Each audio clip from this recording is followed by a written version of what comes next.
When were you encouraged to play percussion? The principal came into our room and said that we could take a music instrument if we wanted to.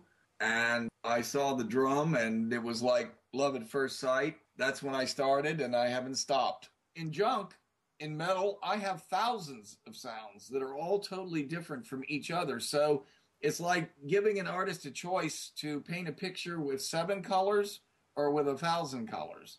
And to me, what interested me was the opportunity to paint my oral photographs with 1,000 colors.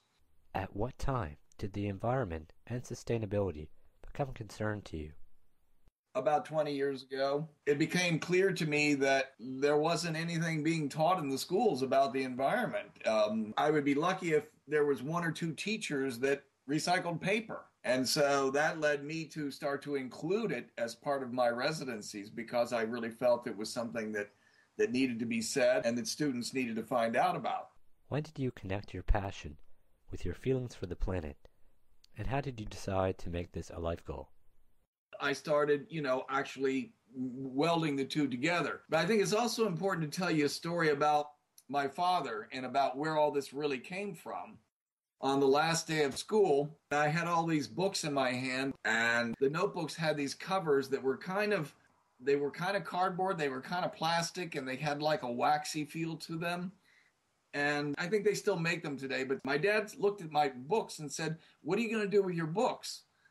He says, "Well, can I have them?" And I said, "Well, sure," because I had no use for them. School was out. I was done. So he put them up on this shelf way high above his workbench, didn't say any more about it.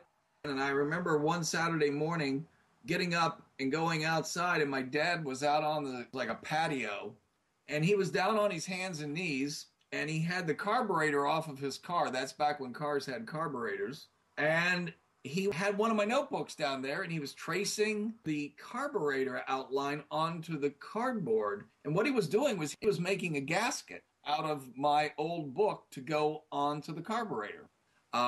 He would make things with what he had as opposed to just saying, I got to go to the store and buy this or that or whatever. No, he didn't do that. He figured out how to use what he had to make whatever he needed to make. And that left a huge impression upon me. How has sustainability emerged in your own life? I'm constantly learning from other people and as well as teaching. And I think that that's what it's all about. It's about, I think a good teacher is somebody who's constantly learning.